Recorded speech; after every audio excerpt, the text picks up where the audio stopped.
Hello friends, welcome back to Jafar tech ideas. So இன்னைக்கு வந்து ஒரு முக்கியமான அப்டேட் வந்து எஸ்பிஐ நோட்டீஸ் போர்டில் வந்திருக்கு. ஸோ ஃபர்ஸ்ட் அதை கிளியராக கேட்டுக்குங்க. ஸோ நானும் வந்து முடிஞ்ச அளவுக்கு சிம்பிளாக எக்ஸ்பிளைன் பண்ணுறேன். ஸோ 2 நாளைக்கு முன்னாடி பார்த்தீங்கன்னா நோட்டீஸ் போர்டில் ஒரு சில அப்டேட் வந்துருச்சு. அதில் வந்து இந்த ரீஃபண்டில் வந்து யாரெல்லாம் ரெக்வஸ்ட் பண்ணியிருக்காங்களோ அவங்களுக்கு வந்து 36% வந்து டேக்ஸ் பிடிக்கிற மாதிரி, அப்படி இல்லைன்னா பைமோட்டில் வந்து 6,500 ஒருத்தர் ப்ராடக்ட் வாங்குற மாதிரி சொல்லியிருந்தாங்க. அதே மாதிரி வித்ட்ரா பண்ணுறவங்களுக்கும் 8,000 4,000 மேலே இருந்தால் அதுக்கு மேலே ப்ராடக்ட் வாங்கணும், அதுக்கு கீழே உள்ள அமௌண்ட் எடுத்துக்கலாம் அப்படிங்கிற மாதிரி 2 3 ரூல்ஸ் சொல்லியிருந்தாங்க. ஸோ அதில் வந்து நிறைய நிறைய பேர் வந்து இதெல்லாம் எங்களுக்கு வந்து சூட் ஆகாது, எங்களுக்கு வந்து நீங்கள் சேஞ்ச் பண்ணி கொடுங்க அப்படின்னு ரெக்வஸ்ட் பண்ணதுனால ஒரு சில சேஞ்சஸ் இப்போ பண்ணியிருக்காங்க. ஸோ அதை பற்றி நான் தெளிவாக சொல்லிடுறேன். ஆமாம், இந்த இமேஜில் நீங்கள் பார்க்குற மாதிரி இதுக்கு முன்னாடி இந்த புரோட்டா ஸ்டோரி சொல்கிற மாதிரி தான், இதுக்கு முன்னாடி உள்ளதெல்லாம் அழிச்சிருங்க. இன்னைக்கு நான் சொல்ல போகிற அப்டேட் தான் லேட்டஸ்ட் அப்டேட். மறக்காமல் ஃபுல் வீடியோ பாருங்கள், அப்போ தான் உங்களுக்கு ஃபுல் அப்டேட் தெரியும். ரீஃபண்டுக்கு போகிறதுக்கு முன்னாடி ஒரு சின்ன பேசிக் இன்ஃபர்மேஷன். மார்ச் 3ஆம் தேதி வந்து எஸ்பிஓ இந்த டெம்பரரி அப்டேட் பண்ணிட்டு இருக்காங்க. ஸோ அது முடிஞ்சு மார்ச் 3ஆம் தேதி டாஸ்க் எல்லாமே ஸ்டார்ட் ஆயிரும். அதே மாதிரி வந்து எவ்ரி 2 வீக்ஸ் வந்து மைக்ரோ டாஸ்க்ல ஒர்க் வந்து சேஞ்ச் ஆகிட்டே இருக்கும். ஒரு சின்ன சின்ன இமேஜ் அந்த மாதிரி ப்ரொமோஷன்ஸ் வந்து சேஞ்ச் ஆகும். ஸோ அதை நீங்கள் வந்து ஒரு ஒரு டைம் டாஸ்க் பண்ணும்போது அங்கே படிச்சு பார்த்துக்குங்க, என்ன டாஸ்க் வந்து சேஞ்ச் ஆயிருக்கு அப்படின்னு படிச்சு பார்த்துட்டு டாஸ்க் பண்ணுங்க. ஓகே, இப்போ ரீஃபண்ட் அப்டேட் என்ன அப்படின்னா, ஸோ மண்டே பார்த்தீங்கன்னா ஒரு ஃபார்ம் வந்து எஸ்பிஓடைய உங்களுக்கு லாகின் பண்ணும்போது ஒரு ஃபார்ம் வரும். ஸோ எல்லாத்துக்கும் விசிபிளாக இருக்கிற மாதிரி இருக்கும். அந்த ஃபார்ம் வந்ததுக்கப்புறம் அது எப்படி ஃபில் பண்ணணும், ஸோ என்ன ப்ரொசீஜர் அப்படிங்கிறத நான் சொல்கிறேன். பட் இப்போ அந்த ஃபார்ம் வரும். அந்த ஃபார்ம் வந்தவுடனே இது வரைக்கும் யாரெல்லாம் ரீஃபண்ட் ஃபார்ம் வந்து அக்ரிமெண்ட் ஃபார்ம் ஃபில்அப் பண்ணியிருப்பீங்க, ஸோ அவங்க எல்லாருமே கேன்சல் ஆயிரும். ஸோ இது வரைக்கும் ரீஃபண்ட் உங்களுக்கு வராமல் இருந்துச்சு அப்படின்னா அவங்க எல்லாருமே வந்து இந்த ஃபார்மை வந்து மறுபடியும் ஃபில்அப் பண்ணணும். உங்கள் டீமில் யாராவது ரீஃபண்ட் கொடுத்துருந்தாங்கன்னா அவங்களுக்கு மறக்காமல் சொல்லிடுங்க. அதில் ஒரு சில ரூல்ஸஸ் கொண்டு வந்திருக்காங்க. என்ன அப்படின்னா, இப்போ நீங்கள் வந்து ப்ரீமியம் ஐடி இருக்குது, பேசிக் ஐடி 2 ஐடி இருக்குது. ப்ரீமியம் ஐடியில் வந்து 6,500, பேசிக்ல வந்து 3,500 சம்திங், 2,000 350 நிறைய பேர் சேர்ந்திருக்காங்க. ஸோ யாரெல்லாம் வந்து ப்ரீமியம் ஐடியா இருந்து இது வரைக்கும் எஸ்பிஓல 8,500 இன்கம் எடுத்திருக்காங்களோ, சரிங்களா, அவங்களுக்கு ரீஃபண்ட் ரெக்வஸ்ட் பண்ணியிருந்தாங்கன்னா அந்த ஜாயினிங் ஃபீஸ் அப்படிங்கிறது கிடைக்காது. ஒருவேளை நீங்க வந்து லாஸ்ட் டைம் ஜாயின் பண்ணீங்க, இன்கமே எதுவுமே எடுக்கல அப்படின்னா உங்களுக்கு வந்து அந்த 20% டேக்ஸ் போக அந்த ரீஃபண்ட் அப்படிங்கிறது கிடைக்கும். அதே மாதிரி நீங்க டாஸ்க் பண்ணி வச்சிருப்பீங்க, நீங்க வந்து இது வரைக்கும் அமௌண்ட்டை எடுக்கல, இப்பதான் வந்து ஒரு 5,000 வித்ட்ரா கொடுத்துருக்கீங்க அப்படின்னா அந்த பிரச்சனை உங்களுக்கு இருக்காது. டாஸ்க் அமௌண்ட் அப்படிங்கிறது செப்பரேட், அது உங்களுக்கு கிடைச்சிரும். அது இல்லாம நீங்க வந்து 6,500 8,500 மேல இன்கம் எடுத்திருந்தீங்க அப்படின்னா உங்களுக்கு அந்த ரீஃபண்ட் அப்படிங்கிறது கிடைக்காது. உங்களுக்கு வேணும் அப்படின்னா நீங்க வந்து கண்டினியூவா எஸ்பிஓல ஒர்க் பண்ணிக்கலாம். என்னுடைய ரெக்கமெண்டேஷன் என்ன அப்படின்னா, எஸ்பிஓல நீங்க ஒர்க் பண்றது தான் பெட்டரா இருக்கும். ஏன்னா இனி அடுத்தடுத்து டிஜிட்டல் மார்க்கெட்டிங்ல நிறைய விஷயங்களை இன்கம் எடுக்க போறோம். ஸோ அதனால இது வரைக்கும் நிறைய பேர் வந்து கேட்டுட்டு இருந்தாங்க, எனக்கு வந்து ரீஃபண்ட் கொடுத்துட்டேன், எனக்கு மறுபடியும் வந்து ஸ்டார்ட் பண்ணணும், ஒர்க் பண்ணணும்னு ஆசையா இருக்கு அப்படின்னு. ஸோ அவங்கலாம் தயவு செஞ்சு மறுபடியும் ஒர்க் பண்ணுங்க. ஒருவேளை நீங்க ரீஃபண்ட் ரெக்வஸ்ட் கொடுத்து இந்த டோட்டல் அமௌண்ட் வந்து நீங்க எடுக்காம இருந்தீங்கன்னா உங்களுக்கு கண்டிப்பா வந்து நீங்க ஜாயின் பண்ண அமௌண்ட் வந்து கண்டிப்பா கிடைக்கும். டாக்ஸ் போக கிடைச்சிரும். உங்களுக்கு ப்ராஃபிட் இல்லாம எஸ்பிஓ உங்களை திருப்பி அனுப்பாது. அதே மாதிரி பேசிக் ஐடியில் பார்த்தீங்கன்னா, நீங்க வந்து ரூ. 3,500 இன்கம் எடுத்திருந்தீங்க அப்படின்னா, உங்களுக்கு வந்து ரீஃபண்ட் கிடையாது. டாஸ்க் அமௌண்ட் மட்டும் தான் கிடைக்கும். அதாவது நீங்க கட்டின ஃபீஸ் வந்து கிடைக்காது. அது எதனால சொல்றாங்க அப்படின்னா, நம்ம கட்டும்போது சொல்லியிருப்பாங்க. கிளவுட் ஸ்டோரேஜ் வந்து நமக்கு பர்ச்சேஸ் பண்ணி குடுக்குறாங்க அப்படின்னு. கிளவுட் ஸ்டோரேஜ் அப்படிங்கிறது பார்த்தீங்க அப்படின்னா, உங்களுக்கு தெரியும். இப்ப Gmail யூஸ் பண்றவங்களுக்கு தெரிஞ்சிருப்பீங்க. அதுல வந்து ஒரு 15 ஜிபி மெமரி வந்து டிஃபால்ட்டா குடுப்பாங்க. அதுல நீங்க ஃபோட்டோஸ் ஆட் பண்ணிக்கலாம். நீங்க ஃபோன்ல வந்து எல்லாத்துக்குமே வந்து Gmail தான் யூஸ் பண்ணுவீங்க. ஸோ அதில் இமேஜ் எல்லாமே அதில் ஆட்டோமேட்டிக்காக ஸ்டோர் ஆகும். நீங்கள் சில டைம் பார்த்துருப்பீங்க மெமரி ஃபுல் அப்படின்னு வரும். ஸோ ஆனால் வந்து எஸ்பிஓல கொடுக்குற இமெயில் வந்து பார்த்தீங்க அப்படின்னா அந்த கிளவுட் ஸ்டோரேஜ் அப்படிங்கிறது எஸ்பிஓடைய அஃபீஷியல் டாக்குமெண்ட். அதாவது ஃபியூச்சரில் வந்து நமக்கு வந்து இந்த மாதிரி அப்லோட் பண்ணுற மாதிரி நிறைய விஷயங்கள் டாஸ்க் வரும். ஸோ அதுக்காக மட்டும் தான் அதை யூஸ் பண்ண போகிறோம். ஸோ அது வந்து எப்போ வந்து ட்ரைனிங் எல்லாம் முடிஞ்சு ரெகுலரான ஒர்க் ஸ்டார்ட் ஆகுதோ அப்பதான் வந்து அந்த கிளவுட் ஸ்டோரேஜ் அப்படிங்கிறது கொடுப்பாங்க. ஸோ இப்போ நீங்கள் ஒருவேளை நீங்கள் கன்டினியூ பண்ணீங்க அப்படின்னா ரீஃபண்ட் ரிக்வஸ்ட் கொடுத்துருந்தீங்க, இல்லை நான் கன்டினியூ பண்ண விருப்பப்பட்டேங்க அப்படின்னா உங்களுக்கு வந்து கிளவுட் ஸ்டோரேஜ் யூஸ் பண்ணுறதுக்கு ஆப்ஷன் கிடைக்கும். ஸோ அதனால தான் அந்த ஃபீஸ் அப்படிங்கிறது கிடைக்காது.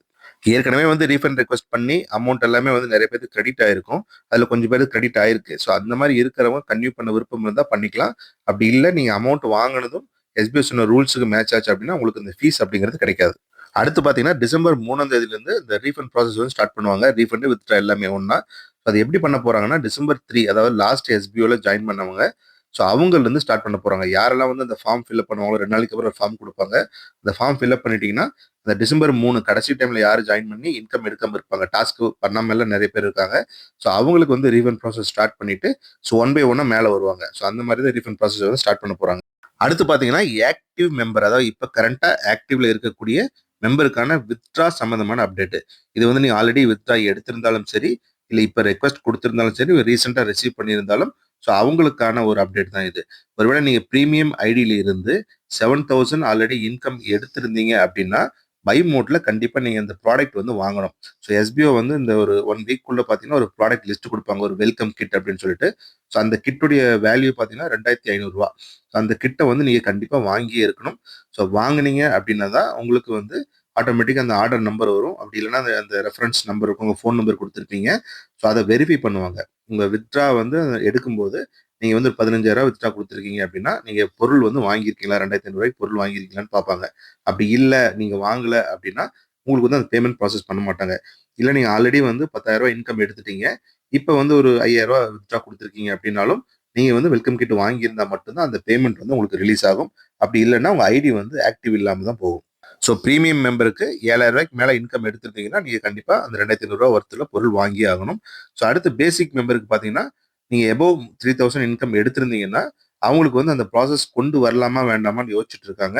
ஸோ இதுவரைக்கும் அந்த கட்டாயமா சொல்லல. ஆனா அவங்களுக்கு வந்து மேபி வரலாம், வராமயும் போகலாம். ஸோ அதனால வெயிட் பண்ணுங்க அப்டேட்டுக்கு. ஆனா பிரீமியம் மெம்பர் கம்பல்சரியா வாங்கியே ஆகணும். எஸ்பிஓ வந்து ஒரு ரெக்வெஸ்ட் பண்ணியிருந்தாங்க. பைமோட்ல வந்து ஒரு ரூ. 999 வரும். ரூ. 1000க்கு ஒரு ப்ராடக்ட் பர்ச்சேஸ் பண்ணி சொல்லியிருந்தாங்க. ஸோ அந்த டைம்ல ஒரு 5,000 பேர், 10,000 பேர் அந்த ப்ராடக்ட் வாங்கி இருந்தாங்கன்னா, இந்த இந்த இவ்ளோ இஷ்யூ வந்திருக்கவே இருக்காது. ஏன்னா வந்து அந்த டைம் யாருமே வாங்கல. வெறும் வந்து 2,000 பேர் கூட கிட் வாங்கல. ஸோ அது வாங்காதனால தான் ஸோ அடுத்தடுத்த ஸ்டெப்புக்கு இவ்ளோ தூரத்தில வந்து ஸ்ட்ரெஸ் பண்ண வேண்டியதா இருக்கு. ஸோ அந்த டைம் நீங்க வாங்கியிருந்தீங்கன்னா, இப்ப கம்பல்சரி அப்படிங்கிறது வந்திருக்காது. ஸோ அடுத்து பார்த்தீங்கன்னா, ஜெனரலான ஒரு சின்ன அப்டேட். இனி எஸ்பிஓல நீங்க வந்து ஒர்க் பண்ணணும் அப்படின்னா, பேசிக் இன்டர்நெட் நாலேட்ஜ் இருக்கணும். சோசியல் மீடியால போஸ்ட் பண்றது, ஷேர் பண்றது, இமெயில் சென்ட் பண்றது, ஸோ ப்ராப்பரா எப்படி போஸ்ட் எடுத்து செக் பண்றது, ஸோ இந்த மாரி விஷயங்கள் உங்களுக்கு கண்டிப்பா தெரிஞ்சிருக்கணும். அப்படி இல்லன்னா, உங்களுக்கு அந்த ரீஃபண்ட் ஆப்ஷன் வரும். நீங்க அத சூஸ் பண்ணிட்டு நீங்க ரீஃபண்ட் வாங்கிக்கலாம். ஸோ ரீஃபண்டுக்கு உண்டான ரூல்ஸ் நான் ஆல்ரெடி சொல்லியிருக்கேன். ஸோ அது உங்களுக்கும் அப்ளிகபிள் ஆகும். அடுத்து பார்த்தீங்கன்னா, இந்த பைமோட்ல வந்து ஆல்ரெடி வந்து ப்ராடக்ட் ரிக்வெஸ்ட் நெறைய பேர் வாங்கிட்டாங்க. சில பேர் லாஸ்ட்ல ரிக்வெஸ்ட் குடுத்துருக்காங்க. அவங்களுக்கு வந்து பைமோட் கூப்பன் கிடைக்கிறது அப்படிங்கிறது பெரிய டவுட் தான். இனி ஃபியூச்சர்ல வந்து நியூ ஜாயினிங் அப்படி இல்ல பைமோட்ல அந்த ஆப்ஷன் வந்துச்சு அப்படின்னா கூப்பன் கிடைக்கும். இல்லன்னா அவங்களுக்கு வந்து கூப்பன் வந்து கிடைக்கிறதுக்கு வாய்ப்பில்ல. ஆல்ரெடி கூப்பன் பர்ச்சேஸ் பண்ணவங்களுக்கு மட்டும் அந்த ஆப்ஷன் வந்து யூஸ் பண்ணிக்கலாம். அந்த 10,000 பர்ச்சேஸ் பண்ணா 13,000 அப்படிங்கிறது. ஒரு 2 டேஸ்க்குள்ள பார்த்தீங்கன்னா, அந்த ஃபார்ம் ஓப்பன் ஆகும். Refund form. ஸோ அதில வந்து ரீஃபண்டு, பிளாக் லிஸ்ட், சஸ்பெண்டட் எல்லாத்துக்குமே அந்த ஃபார்ம் ஓப்பன் ஆகும். ஸோ நீங்க வந்து கன்டின்யூ பண்ற மாரி இருந்ததுன்னா, அந்த ஃபார்ம வந்து ஃபில் அப் பண்ணிக்கங்க. எந்த ஆப்ஷன் சூஸ் பண்ணணுமோ அத சூஸ் பண்ணிக்கங்க. ஏற்கனவே பார்த்தீங்கன்னா, ரூ. 9,999 குடுத்து பைமோட்ல வந்து கூப்பன் வாங்கியிருக்காங்க இல்லையா? ஸோ அவங்க வந்து இந்த ரூ. 2,500 ஒர்த் இல்ல. ஏன்னா வித்ட்ரா குடுத்துருப்பாங்க. ஸோ அந்த வித்ட்ரா வரணும்னா ரூ. 2,500 ஒர்த்ல கிட் வாங்கணும்னு சொல்லியிருந்தாங்க. ஸோ அவங்களும் வாங்கணுமா? அப்படிங்கிற ஒரு கேள்வி இருக்கு. அதுக்கு வந்து சங்கர் சார் 2 நாள் வந்து ஆன்ஸர் குடுக்குறேன்னு சொல்லியிருந்தாரு. ஏன்னா ஏற்கனவே பார்த்தீங்கன்னா, ரூ. 999க்கு ஒரு ஃபர்ஸ்ட் கிட் வரும்போதே, ப்ரமோஷன் டீம் மட்டும் தான் கம்பல்சரியா வாங்கணும். சேல்ஸ் வந்து வாங்க வேண்டாம்னு சொல்லியிருந்தாங்க. ஸோ இதுலயும் அதே மாரி ஏதாவது சேஞ்சஸ் இருக்குமா? இல்ல இவங்களும் வந்து வித்ட்ரா எடுக்கணும்னா ரூ. 2,500 மதிப்புள்ள பொருள் வாங்கணுமா? அப்படிங்கிறது நமக்கு 2 நாள்ல தெரியும். ஸோ இதுல ஏதாவது உங்களுக்கு டவுட் இருந்தா கீழ வந்து நீங்க கமெண்ட்ல கேட்கலாம். ஸோ மறக்காம சப்ஸ்கிரைப் பண்ணுங்க. ஸோ அடுத்தடுத்த வீடியோ வந்து ஃபார்ம் ஃபில் அப் பண்றது. ஸோ 2வது பார்த்தீங்கன்னா, நியூ டாஸ்க் எல்லாம் வரும். ஸோ அத பத்தி நீங்க தெரிஞ்சுக்கணும் அப்படின்னா, உங்களுக்கு நான் வந்து கிளியரா எக்ஸ்பிளைன் பண்றேன். ஸோ மறக்காம சப்ஸ்கிரைப் பண்ணுங்க. Thank you.